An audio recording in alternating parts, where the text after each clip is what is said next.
All right, back to reading Cooper with me. This is part 4, reinforcement. I'm going through and I'm reading all of the summaries so that I could go back and listen to them later while I'm driving or at the gym. All right, so reinforcement, chapter 11 is about positive reinforcement. Positive reinforcement defined. Positive reinforcement occurs when a response is followed immediately by the presentation of a stimulus change that increases the future occurrence of similar responses.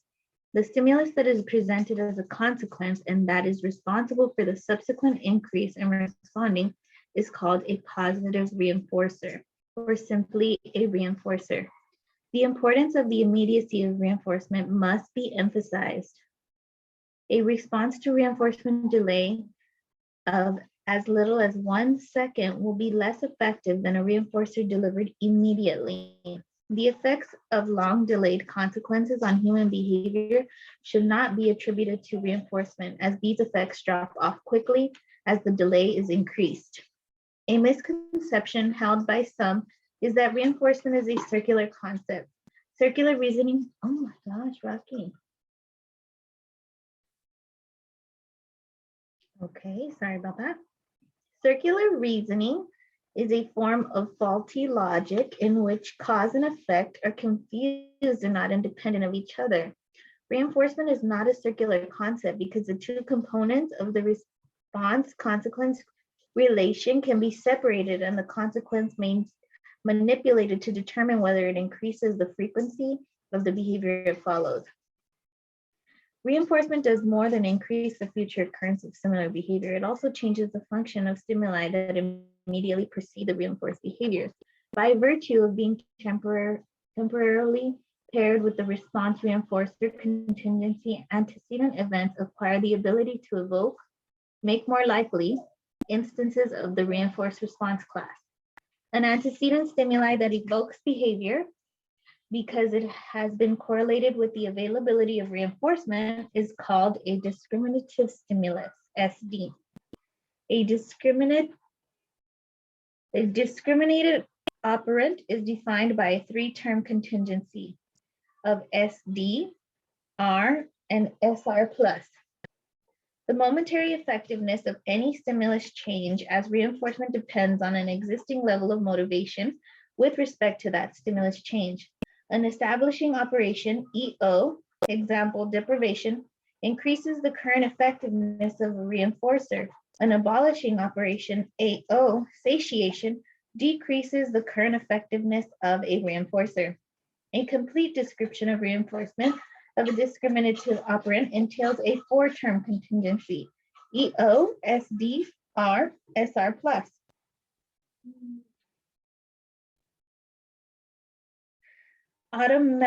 Automaticity of reinforcement refers to the fact that the person does not have to understand or verbalize the relation between his or her action and a reinforcing consequence, or for that matter, even be aware that a consequence has occurred for reinforcement to happen. Reinforcement strengthens any behavior that immediately precedes it. No logical or adaptive connection between behavior and the reinforcing consequence is necessary. The importance of understanding the arbitrariness of reinforcement goes far beyond providing a possible explanation for the development of harmless, superstitious, and idiosyncratic behaviors. The arbitrary nature of selection by reinforcement may explain the acquisition and maintenance of many maladaptive and challenging behaviors. Automatic reinforcement refers to the behavior-stimulus change relation that occurs without the presentation of consequences by other people, or is assumed when a behavior persists in the absence of any known reinforcer. Classifying reinforcers. Classifying reinforcers. An unconditioned reinforcer is a stimulus change that functions as reinforcement, even though the learner has had no particular learning history with it. The terms primary reinforcer and unlearned reinforcer are synonymous for unconditioned reinforcer. A conditioned reinforcer, sometimes called a secondary reinforcer or learned reinforcer, is a previously neutral stimulus change that has acquired the capability to function as a reinforcer through stimulus-stimulus pairing with one or more unconditioned reinforcers or conditioned reinforcers.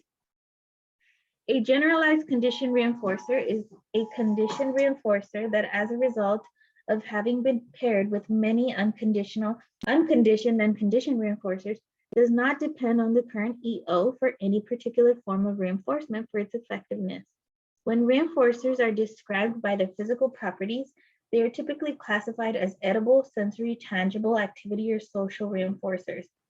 The PREMAC principle states that making the opportunity to engage in a behavior that occurs at a relatively high free operant or baseline rate contingent on the occurrence of a low frequency behavior will function as reinforcement for a low occurrence behavior.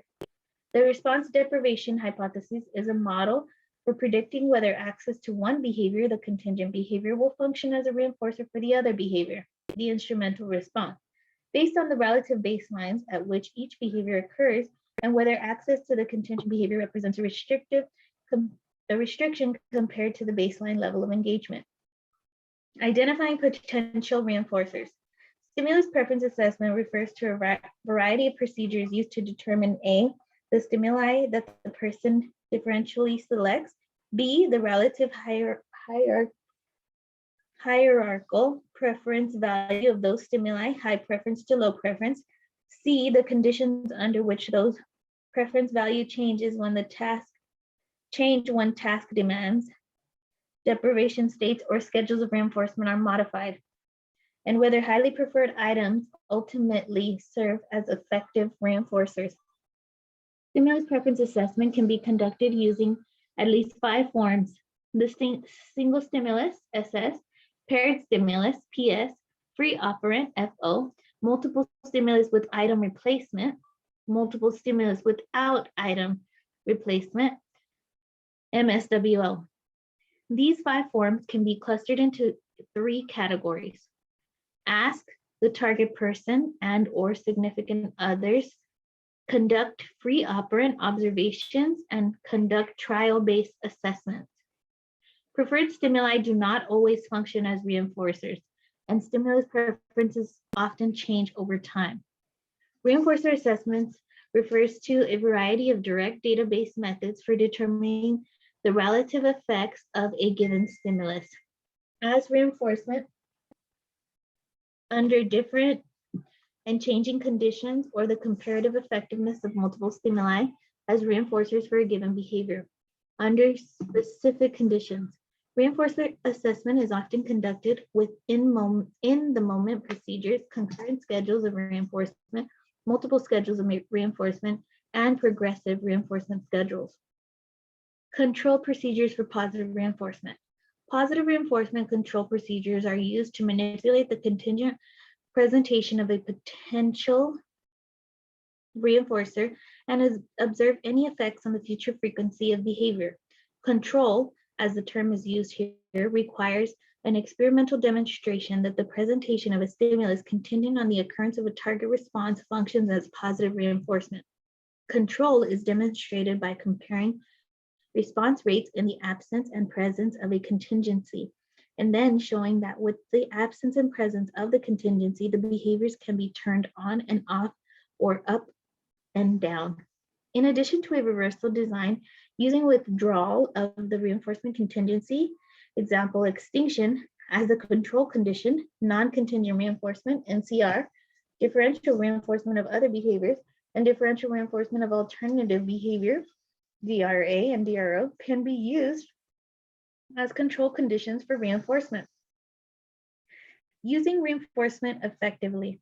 Guidelines for increasing the effectiveness of positive reinforcement interventions include: set an easily achieved initial criterion for reinforcement. Use high quality reinforcers of sufficient magnitude. Use varied reinforcers to maintain potent establishing operations. Use direct rather than indirect reinforcement contingencies when possible. Combine response prompts and reinforcement. Initially reinforce each occurrence of the behavior. Provide contingent attention and descriptive praise. Gradually increase the response to reinforcement delay. gradually shift from contrived to naturally occurring reinforcers.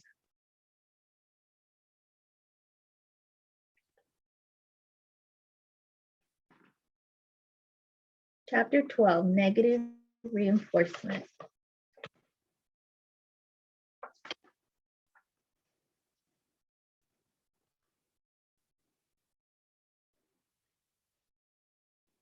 Definition of negative reinforcement. Negative reinforcement involves the termination, reduction, and postponement of a stimulus contingent on the occurrence of a response, which leads to an increase in the future occurrence of that response. A negative reinforcement contingency involves a establishing operation, EO, in whose presence escape is reinforcing, a discriminative stimulus, SD, in whose presence of a response is more likely to be reinforced. C, the response that produces reinforcement, and D, termination of the event that served as the EO. Positive and negative reinforcement are similar in that both lead to an increase in responding. They differ in that positive reinforcement involves contingent stimulus presentation, whereas negative reinforcement involves contingent stimulus termination. Negative reinforcement and punishment differ in that negative reinforcement involves contingent stimulus termination, whereas punishment involves contingent stimulation. And negative reinforcement leads to an increase in responding, whereas punishment leads to a decrease in responding. Escape and avoidance contingencies. An escape contingency is one in which responding terminates an ongoing stimulus. An avoidance contingency is one in which responding delays or prevents the presentation of a stimulus. In discriminated avoidance, responding in the presence of a signal prevents stimulus presentation. In free operant avoidance, responding at any time prevents stimulus presentation. Characteristics of negative reinforcement. Any response that successfully terminates aversive stimulation will be strengthened. As a result, a wide range of behaviors may be acquired and maintained by negative reinforcement. Negative reinforcement may play an important role in the development of academic skills, but it can also account for the development of destructive or dangerous behaviors. Unconditioned negative reinforcers are stimuli whose removal strengthens behavior in the absence of prior learning. Conditioned negative reinforcers are stimuli whose removal strengthens behavior as a result of previous pairing with other negative reinforcers. Social negative reinforcement involves stimulus termination through the action of another person. Automatic negative reinforcement involves stimulus termination as a direct result of a response.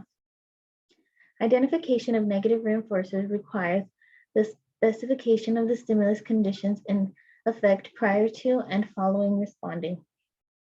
In general, negative reinforcement for a given response will be more effective when A, the stimulus change immediately follows the occurrence of the target response, B, the magnitude of reinforcement is large, C, the target response consistently produces escape from or postponement of the EO, and D, reinforcement is unavailable for competing responses.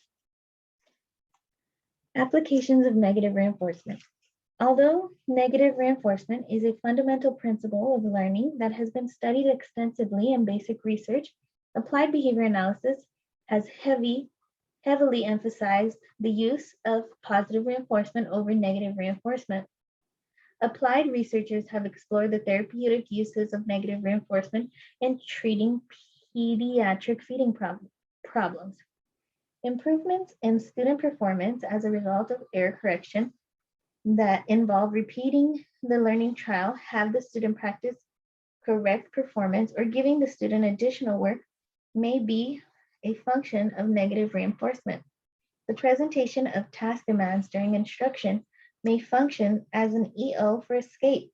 Initial forms of escape may include lack of attention or mild forms of disruption, to the extent that positive reinforcement for compliance is less than optimal. Escape behaviors may persist and may even escalate. Extinction of behavior maintained by negative reinforcement involves not allowing a response to avoid or terminate its programmed consequence. One strategy for treating problem behaviors maintained by negative reinforcement is to strengthen a more socially appropriate replacement behavior through negative reinforcement. Results of some research have shown that interventions based on positive reinforcement can be effective as treatment for problem behavior maintained by negative reinforcement. Changes in teacher and caregiver responding as a function of negative reinforcement. Another dimension of negative reinforcement involves effects on caregiver behavior. Student problem behavior serves as an EO, teacher escape and avoidance, and teacher responses to problem behavior are maintained by negative reinforcement. Ethical considerations in using negative reinforcement. Ethical concerns about the use of positive and negative reinforcement are similar and arise from the severity of the antecedent event, EO, that occasions behavior. Most EOs for behavior maintained by negative reinforcement can be viewed as aversive events. Extremely noxious events, where presented as antecedent stimuli, cannot be justified as part of a typical behavior change program. Another concern with negative reinforcement is that the presence of aversive stimuli can itself generate behaviors that compete with the acquisition of desired behavior. Chapter 13, Schedules of Reinforcement.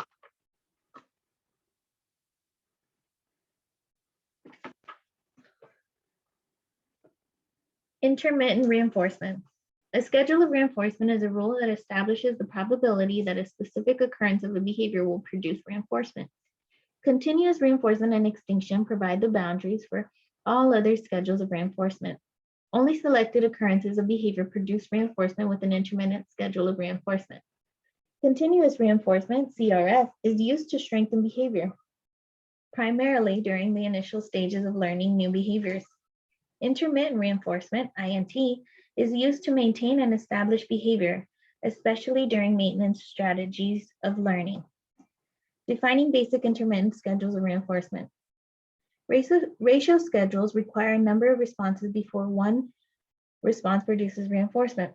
Interval schedules require an elapsed time before a response produces reinforcement. Schedule effects and consistency of performance. A fixed ratio, FR, schedule requires the completion of a specified number of responses before a response produces reinforcement. FR schedules produce a typical pattern of responding. A, after the first response of the ratio requirement, the participant completes the required response with a little hesitation between responses. And B, a post-reinforcement pause follows reinforcement. The size of the ratio and the reinforcement magnitude can influence the duration of the post-reinforcement pause. A variable ratio, VR, schedule of reinforcement requires a completion of a variable number of responses before a response produces reinforcement. A number presenting the average, example, mean number of responses required for reinforcement identifies the VR schedule. VR schedule produce consistent, steady rates of response. They typically do not produce a post-reinforcement pause as do FR schedules. A fixed interval, FI schedule, provides reinforcement for the first response following the elapse of a specific constant duration of time since the last reinforced response. The reinforcer is available after a fixed time interval has elapsed and it remains available until the first response is emitted.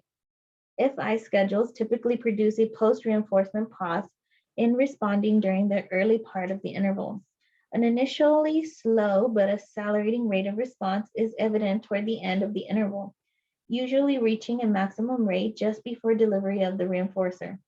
This gradually accelerating rate of response toward the end of the interval is called an FI scallop because the rounded curves are shown on a cumulative graph.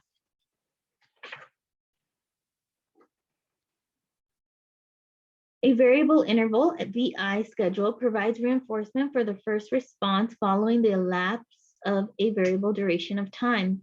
A VI schedule of reinforcement tends to produce a low to moderate stable rates of response. On a cumulative graph, the slope of the VI schedule appears uniform with few pauses in responding. When a limited hold is added to an interval schedule, reinforcement remains available for a finite time following the elapse of the FI or VI interval. Thinning intermittent reinforcement. Two procedures are used commonly for schedule thinning. First, the response ratio or duration of time interval is gradually increased. Instructions can be used to clearly communicate the schedule of reinforcement, facilitating a smooth transition during the thinning process. Instructions include rules, directions, and signs. To adjust the thinning process and to avoid the loss of previous improvements, use small increments of schedule changes. Ratio strain can result from abrupt increases in ratio requirements when moving from denser to thinner reinforcement schedules. Variations on basic intermittent schedules of reinforcement. Differential reinforcement of high rates, DRH, and differential reinforcement of low rates are variations of ratio schedules that make reinforcement contingent on responses occurring above or below criterion response rates. DRH schedules produce higher rates of responding. DRL schedules produce lower rates of responding. The differential reinforcement of diminishing rate schedule provides reinforcement at the end of a predetermined time interval when the number of responses is less than a criterion that is gradually decreased across time intervals based on an individual's performance. A lag schedule of reinforcement is one method to increase response variability. Reinforcement on a lag schedule is contingent on a response differing from some predetermined way, different topography, different sequence, from one or more responses that precede it. A progressive ratio schedule of reinforcement is a variation of a fixed ratio FR schedule in which the ratio requirement increases incrementally within the session. Compound schedules of reinforcement. Continuous reinforcement, the four basic intermittent schedules of reinforcement, differential reinforcement of responding, and extinction when combined, produce compound schedules of reinforcement. A basic component schedule within a compound schedule. A can occur successively or simultaneously. B can occur with or without discriminative stimuli.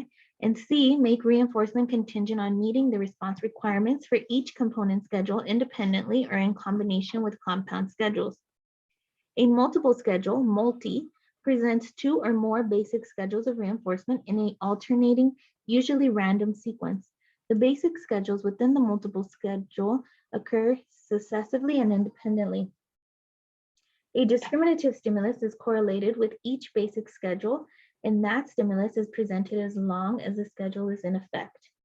Behavioral contrast describes the effects of a schedule change that increases or decreases the rate of responding in one component of a multiple schedule of reinforcement, which is accompanied by B, a change in the response rate in the opposite direction on another unaltered component. A concurrent schedule of reinforcement occurs when A, two or more contingencies of a reinforcement, B, operate independently and simultaneous, C, for two or more behaviors. Each schedule is correlated with a discriminative stimulus. A chain schedule, chain, is similar to a multiple schedule. The multiple and chain schedules have two or more basic schedule requirements that occur successively and have discriminative stimulus correlated with each independent schedule. A mixed schedule of reinforcement uses a procedure identical to that of multiple schedules, except no discriminative stimuli signal the presence of the independent component schedules. A tandem schedule operates like a chain schedule, except that discriminative stimuli are not used with the elements in the chain. An alternative schedule provides an opportunity for reinforcement on two or more simultaneously available basic schedules of reinforcement. The first schedule completed provides reinforcement regardless of which schedule component is met first. All schedule requirements start over following reinforcement. A conjunctive schedule of reinforcement is in effect whenever reinforcement follows the completion of response requirements for two or more schedules of reinforcement. Perspective on using schedules of reinforcement in applied settings. Well-established schedules of effects found in basic research were presented in this chapter. Applied behavior analysts, however, should use caution in extrapolating extrapolating these effects to applied settings. Applied behavior analysts should include an analysis of the basic intermittent schedules and the compound schedules in their research agendas. A better understanding of the schedule effects in applied settings will advance the development of applied behavior analysis and its applications. The condition under which an adjunctive behaviors, example, time fillers such as doodling, smoking, idle talking, and drinking, are developed and maintained are important areas for future research and applied behavior analysis. Part 5, punishment.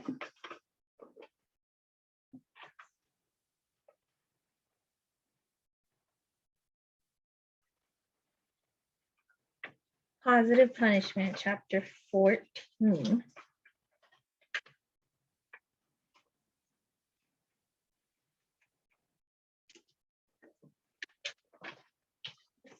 Definitions and characteristics of punishment.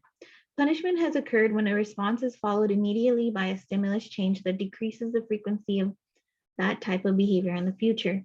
Punishment is defined neither by the actions of the person delivering the consequence nor by the nature of those consequences. A decrease in the future occurrence of the behavior must be observed before consequence-based intervention qualifies as punishment. Positive punishment has occurred when the presentation of a stimulus or an increase in the intensity of an already present stimulus immediately follow the behavior, results in a decrease in the frequency of the behavior. Negative punishment has occurred when the termination of an already present stimulus or a decrease in the intensity of an already present stimulus immediately follows a behavior, resulting in a decrease in the future occurrence of the behavior. Because aversive events are associated with positive punishment and with negative reinforcement, the term aversive control is often used to describe interventions involving either or both of these two principles. A punisher is a stimulus change that immediately follows the occurrence of a behavior and reduces the future frequency of that type of behavior. A unconditioned punisher is a stimulus whose presentation functions as a punishment without having been paired with any other punishers. A conditioned punisher is a stimulus that has acquired its punishing capabilities by being paired with an unconditioned or conditioned punisher. A generalized conditioned punisher will function as punishment under a wide range of motivating operations because of its previous pairing with numerous unconditioned and conditioned punishers. A discriminative stimulus for punishment, or SDP, is a stimulus condition in the presence of which a response class occurs at a lower frequency than it does in the absence of the SDP. As a result of a conditioning history in which responses in the presence of the SDP have been punished, similar responses in the absence of that stimulus have not been punished or have resulted in a reduced frequency or magnitude of punishment. Punishment's suppressive effects on behavior are usually not permanent. Recovery from punishment is especially likely when the behavior being punished also obtains reinforcement. Factors that influence the effectiveness of punishment. Results of basic and applied research show that punishment is more effective when the onset of the punisher occurs as soon as possible after the occurrence of target response. The intensity of the punisher is high. Each occurrence of the behavior is followed by the punishing consequence. Reinforcement for the target behavior is reduced and reinforcement is available for alternative behaviors. Possible side effects and problems with punishment. Punishment sometimes causes undesirable side effects and problems such as the following: emotional and aggressive reactions, escape and avoidance behaviors, behavioral contrast, reduced responding from punishment in one setting or situation may be accompanied by increased responding in another setting or situation in which responses go unpunished. Modeling of undesirable behavior. Overuse of punishment caused by the negative reinforcement of the punishing agent's behavior. Positive punishment interventions. Reprimands. Used sparingly, a firm reprimand such as no can suppress future responding. Response blocking. When the learner begins to emit the problem behavior, the therapist typically intervenes to prevent or block the completion of the response. Response interruption and redirection, RIRD. This approach is a variation of response blocking that consists of interrupting stereotypic behavior at its onset and redirecting the individual to complete high probability behaviors instead. Contingent exercise. In this intervention, the client is required to perform a response that is not topographically related to the problem behavior. Overcorrection. This is a punishment-based tactic in which, contingent on each occurrence of the problem behavior, the learner is required to engage in effortful behavior that is directly or logically related to the problem. Restitutional overcorrection.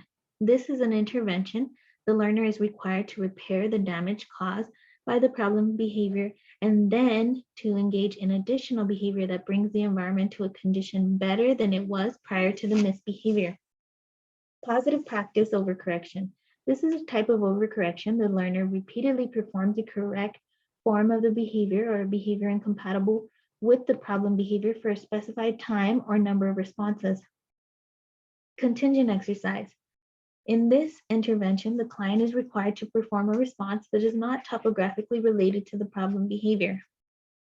Guidelines for using punishment. To apply punishment with optimal effectiveness while minimizing undesirable side effects, a practitioner should select effective and appropriate punishers. A. Conduct punisher assessments to identify the least intrusive punisher that can be applied consistently and safely. B. Use punishers of sufficient quality and intensity. C. Use a variety of punishers to combat habituation and increase the effectiveness of less intrusive punishers.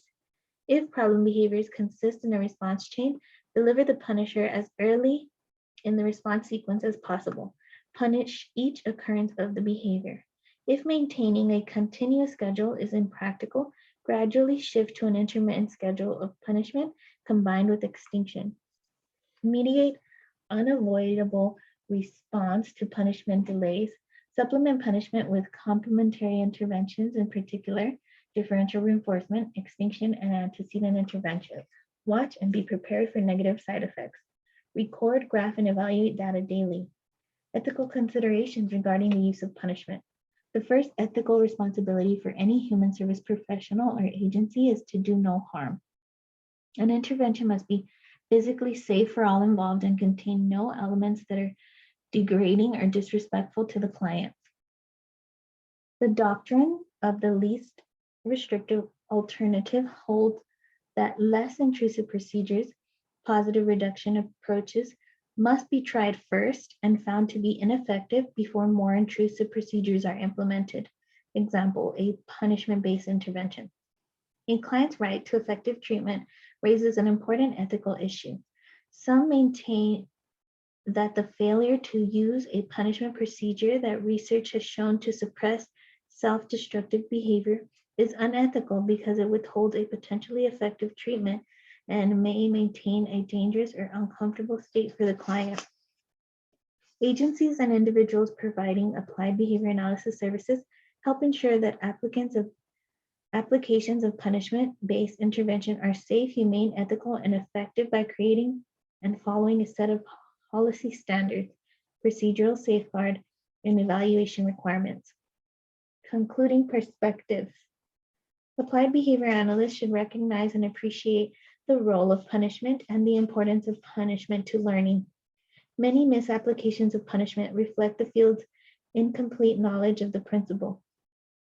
More basic and applied research on punishment is needed. Applied behavior analysts should advocate for the judicious and ethical application punishment.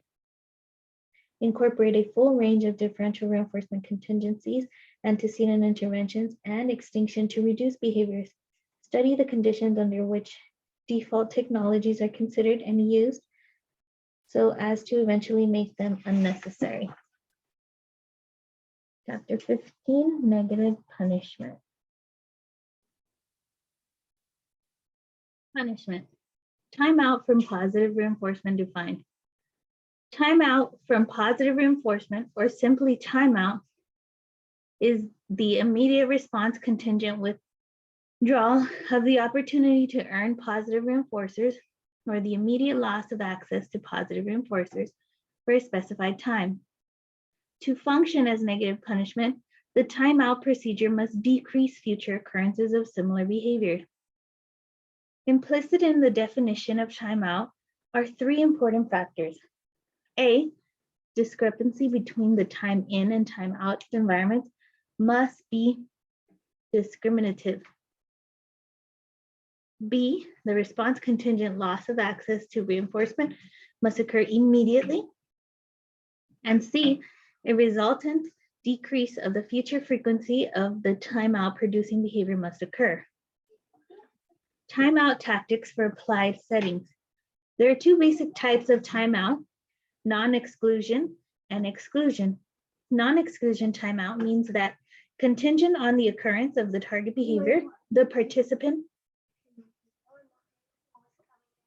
remains physically within the time and setting, but elements of that setting are changed so that A, the opportunity to earn reinforcement is removed, B, a specified reinforcer is terminated, C, repositioning occurs so that observations of ongoing activity continue, but without reinforcement, or the D individual is removed to a different space within the time and setting. Non-exclusion timeout is typically implemented using one of four tactics: planned ignoring, terminate specific reinforcer contact, contingent observation, and partition select space timeout. Exclusion timeout is the physical separation of the participant from the time and environment when timeout goes into effect. There are two basic tactics for implementing exclusion timeout contingent on the occurrence of target behavior.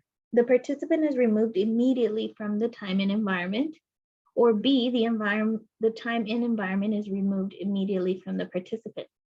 Timeout is a desirable alternative for reducing behavior because of its ease of application, acceptability, rapid suppression of behavior effects, and ability to be combined with other approaches. Using timeout effectively. The time and environment must be reinforcing if timeout is to be effective. Effective use of timeout requires that the behaviors leading to, the duration of, and exit criteria for timeout be explicitly stated. Further, practitioners must decide whether or not non-exclusion or exclusion timeout, whether or not to use.